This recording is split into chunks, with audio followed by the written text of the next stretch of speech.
Ito yung pinakabagong murang Vivo ngayong 2025. And this is the Vivo Y04S. Dati palaging nasa-sold out etong Vivo Y04. And even in the past, sa Vivo Y03, ang dami nilang buyers. Pwede kayong pumunta sa Shopee ngayon. Makikita nyo doon, halos palaging sold out tong Vivo Y04 guys. Hindi ko talaga alam kung paano, but yes, magaling talaga si Vivo. Now with this one, maraming mapapaisip. Ito ba ay merong malaking upgrade compared dito kay Vivo Y04? Dahil nga syempre, meron na siyang S. Anong meaning ng S? Di ko rin alam. Super? Slight? Malalaman natin yan. Dahil nga syempre, in this video, magkakaroon ng full review and sasabihin ko sa inyo lahat ng mga dapat nyong malaman and kung meron nga ba talaga siyang upgrade compared to this one. And also, kung ano ba yung opinion ko, dapat mo bang bilhin to or magstay ka na lang dito? Kaya naman, hindi natin patatagalin pa and we will start in 3, 2, 1. Let's go!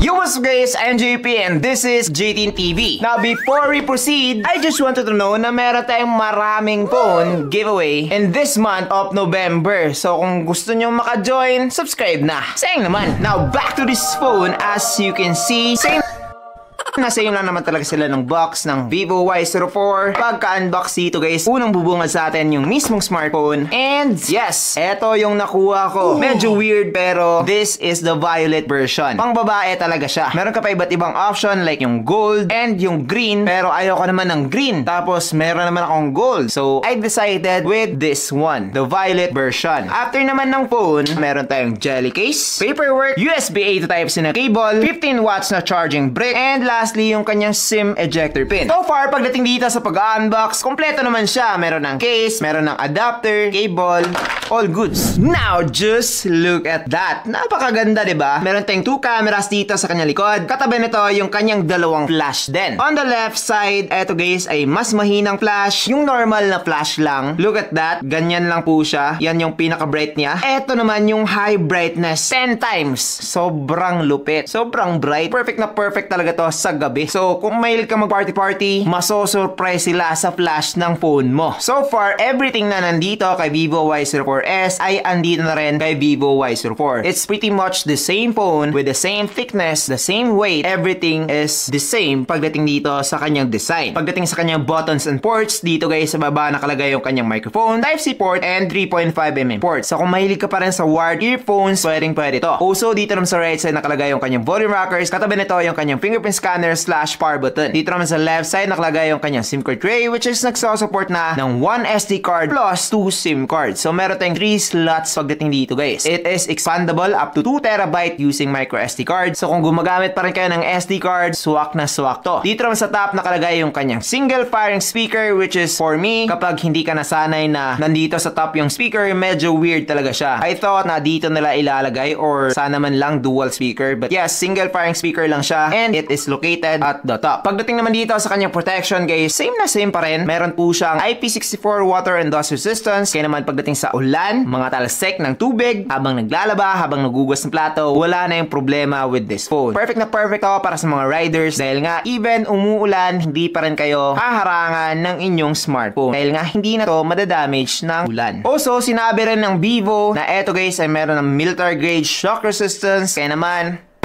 kahit na ilang drop pa natin dito sa phone ito, makakasurvive po to. So kung gusto mo na isang maganda tapos matibay na smartphone, okay na okay talaga to. Now for me lang naman, kung hindi ka naman talaga tanga-tanga tapos ayaw mong magasgasan na itong phone na to, just use the case. Mas tatagal siya and also hindi rin magagasgas. Dahil guys, even though hindi siya matuturn off or parang mamamatay, papangit din siya kapag palagi nating idadrop. Just take note of that. Hindi ko na to idadrop dahil nga baka ipag-giveaway pa natin. Let's see. Now, dito naman sa display na tong phone na to, yes, kung sinabi mong same lang din sila ng Vivo Y04, you're right. Kung makikita nyo naman, di ba? Yung wallpaper lang yung magkaiba. Same size, same resolution, same everything. This has 6.74-inch IPS LCD display with 720p HD+ resolution, 90Hz refresh rate, and up to 570 nits of peak brightness. Now, so far, habang gumagamit itong phone na to, bright naman to. And I think decent na rin siya when it comes to outdoors. Pero, don't expect too much dahil nga 570 nits lang. Hindi mo talaga makikita lahat. Pero, hindi naman siya parang malabong malabo when it comes to extreme light conditions. But what's not acceptable here is sana man lang nag-improve sila when it comes to this. Teardrop display pa rin po siya with the bigger bezels dito sa may bottom part. So kahit man lang ginalaw nila to para merong difference talaga compared sa Vivo Y04. But yes, I think wala naman silang naging problema dito dahil nga maraming bumili. So sabi siguro nila na okay na yan, mabebenta rin yan. Well, let's see dahil nga with this one, mas mahal na rin yung kanyang starting price. Now, before tayo mag-proceed sa kanyang performance, pagdating dito guys sa kanyang presyo ay meron po siyang current price na 6,500 while the Vivo Y04 is around 4,500 sa 464 and 4128 naman is around 5,000 pesos. Now, eto naman ay meron lamang isang variant which is for 256 gig. So, isa sa mga upgrade with this one guys is the storage. 256 gig na po siya compared sa 64 or 128 gig na available dito kay Y04. Now, let's talk about the performance. Kitang-kita nyo naman guys, One Touch 15 OS na po siya with Android 15. It means na nag-upgrade na to compared dito kay Vivo Y04 na meron lamang Android 14 with One Touch OS 14. Now, meron naman available na update with this phone. So, kapag in-update mo to, same na naman sila. Ganun lang yun. Now, when it comes to the processor naman, it has Unisoc T7225 with octa-core CPU up to 2 GHz and Mali G52 MP1 naman pagdating sa kanyang GPU. Now, with that one, same lang sila ng Vivo Y04. Nakakuha na rin po siya ng 351,000 pagdating sa Antutu benchmark. And when it comes to playing games like Mobile Legends, Call of Duty, and Honor of Kings, I think that you can play with this phone, but make sure na hindi ka mag-expect. Mura lang naman to and hindi talaga siya made for gaming. Marami kasing mga budget phone guys na nag-focus na sa gaming, so even pagdating sa 7,000, 8,000 pesos, meron ka nang mabibili. With this one, 6,500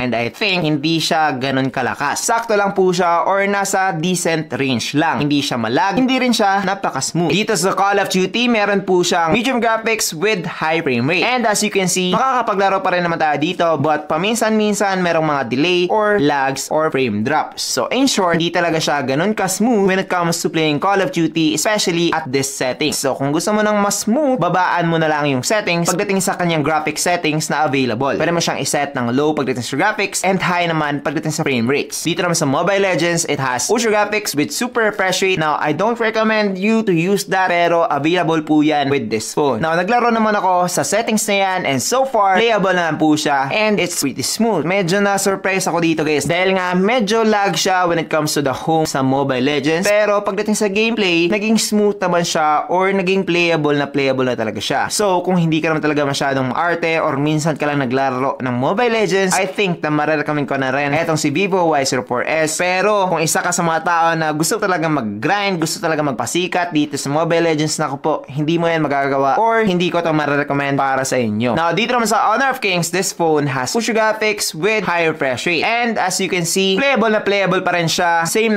lang sa Mobile Legends. Minsan lang siya magkaroon ng lag or frame drops. Kaya naman guys, kung Honor of Kings lang naman yung laruin mo, wala na nang masyadong problema dito kay Vivo Y04. Unless kung nag-expect ka talaga ng napaka-smooth or napakabilis pagdating sa pagre-register ng inyong mga touch, well, hindi ko talaga marirecommend etong si Vivo Y04S kapag too high yung expectation nyo pagdating dito sa isang decent na smartphone na hindi naman talaga made for gaming. Talo! Siyempre kapag hindi gamer, casual user lang talaga, nagpe-Facebook, nagte-text, nagtatawag, nagmo-mobile data like your parents or yung mga bata nyong kapatid, perfect na etong si Vivo Y04S. I think for its price, medyo nakakapanibago lang dahil nga dati, kapag naglalabas si Vivo ng ganito kamura, napakalag, napakapangit talaga. But so far, with this one, decent na po siya. And I think magdedepende na talaga to kung gaano kataas yung expectation nyo bago kayo bumili itong phone na to. Now, dito naman sa battery ng Vivo Y04S. So, isa to sa mga merong upgrade compared sa Vivo Y04. Dahil guys, eto ay meron ng 6,000 mAh of battery while this one has 5,500 mAh of battery. So, additional 500 mAh. Happy na tayo.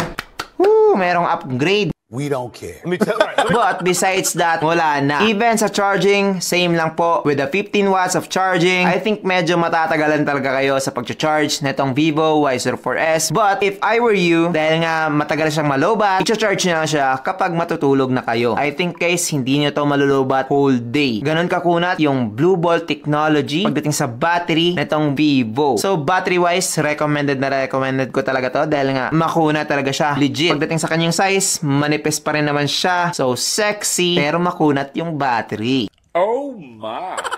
Now, let's talk about the cameras of this phone. So, maraming bumibili ng Vivo device dahil nga gusto nila ng isang magandang camera. And guys, sasabihin ko sa inyo ngayon, worth it nga ba talaga to for its price kung camera lang naman? Well, I think nasa decent pa rin siya. Merong mga mas maganda dito, meron ding mga mas pangit. Pagdating sa kanyang specs, this one has 13MP main camera and 5MP selfie camera. Now, syempre, kapag nabasa nito, mapapasabi kayo ng, uy, ang baba, uy, ang pangit. But no, as you can see dito sa aking mga nakuhang result with this phone, natural na natural yung kanyang color reproduction. Okay pa rin naman yung kanyang details, even with the 13MP. Maganda rin to pagdating sa mga tao dahil nga syempre, sino ba namang gusto na kapag mag-selfie tayo, ibang tao yung lumalabas. So this phone keeps the photos as natural as possible. Pero yes, the only problem lang here is that, again, babalik pa rin tayo sa kanyang resolution na 13MP dahil nga medyo mababa siya guys, medyo kulang din or hindi masyadong as sharp as the other cameras na merong 50MP, 100MP. Syempre, mas mababa talaga yung resolution na maibibigay ng camera nitong Vivo Y04S. So, camera-wise, decent lang po siya. But yes, pagdating naman sa kanyang video quality, this can get up to 1080p at 30fps, both main camera and selfie camera. And ngayon, try natin. So, eto guys, yung video quality using the Vivo Y04S. Ano sa tingin nyo? This is the back camera by the way. So, okay ba? Comment down below. Now, try naman natin yung kanyang selfie camera. Now, eto naman guys, yung selfie video niya. Ano sa tingin nyo? Okay ba? Parang medyo malapit. Kailangan pang i-extend yung arms ko dito. But yes, comment down below. So far, when it comes to the camera of this phone, same na same lang sila ng Vivo Y04. Walang improvement doon. Kapag yung result and specs lang naman yung pag-uusapan, wala talaga. But when it comes to additional features, meron na pong upgrade dito kay Vivo Y0S. So kapag pumunta kayo ng gallery, tapos edit, meron nang lalabas dito guys na AI eraser and AI adjust. So this means na makakapag-erase na kayo ng mga photo bomber or mga object na ayaw nyo sa inyong mga pictures na nakuha. So this is, for me, big deal dahil nga, syempre, budget phone tapos merong ganitong feature. And again, wala yan with the Vivo Y04S. So, if you're into that, perfect na perfect, etong si Vivo Y04S. Take note, hindi po to nakalagay sa mga spec sheet. Kaya naman, just take it from me. Eto ay merong AI eraser. Eto naman, wala. Now, overall, worth it bang mag-upgrade dito kay Vivo Y04S? Well, it depends. Kung nagamit mo na etong si Vivo Y04 and nagustuhan mo siya, pero kulang yung storage, tapos kailangan mo na isang mas matagal malobat na smartphone, eto na talaga yung upgrade na hinahanap mo. 6,000 mAh, tapos 256 GB of storage, malaki yon. I think worth it na siya sa kanyang dagdag presyo na around 1,500 compared sa 4128 GB version nitong Vivo Y04. Included na doon yung mga additional features na nasabi ko kanina. But yes, so far the Vivo Y04S, wala pang masyadong nakakaalam nito. Kapag nalaman na ng tao na mas better to sa Vivo Y04, eto naman yung magiging sobrang mabenta. Right now, I think 6.5 is medyo sakto lang pagdating sa presyo niya. Pero maglalagay ako ng link dyan wherein merong chance na makakakuha ka ng YouTube voucher which is makaka-minus ng 1,000 pesos. So, 6.5 magiging 5.5 or even lesser kapag nag-sale. So, worth it na yon for that price. But yes, again, Vivo Y04S is one of the best but nasa decent or middle ground lang siya. Hindi rin siya nasa napakapangit. Hindi pa ako nakakapag-review ng napakapangit o pinaka-worst but I think mag-order tayo, di ba? Kaya naman, kung hindi ka pa nakasubscribe, nako po, sayang naman. Dahil nga, syempre, marami pa tayong mga paparating na phone reviews and also a lot of phone giveaways. So, kung hindi mo pa afford bumili and mag-upgrade, manood ka lang and mag-subscribe. Dahil nga, baka ikaw na yung next winner natin. Let's go! So, that's pretty much it. I'm JP and this is JT TV. Thank you for watching and God bless. Bye-bye!